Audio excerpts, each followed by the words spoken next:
Guys, ayan, walang ulam. Kaya ito na lang. Butter. Ginisa ko, sibuyas, bawang, kamatis. Lutuin natin tong mabuti. Ayan. Luto na yung kamatis. Lagay ng malunggay. Malunggay for long life. Simpleng ulam. Ayan. Namiss ko itong lutuin. Ayan. Diba? Daing. Walang fresh. Kaya daing na lang. Ito yung pinarito ko na isda. Daing.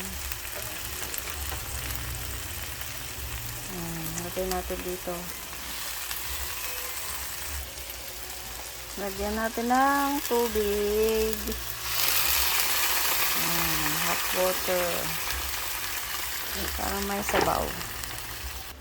Ayan, takpan natin ng konting oras. Init. Ayan. Tikman natin, guys.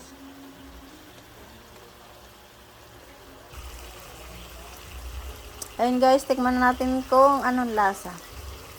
Palagay ko masarap to. Lagi kong na-miss ko lang tulutuin. Matagal na ako nitong nagluluto eh. Harap. O, diba? Basta marami lang siyang kamatis. Guys, thank you for watching. Kain tayo. Simpleng ulam. Bye. God bless you all and thanks. Thank you very much.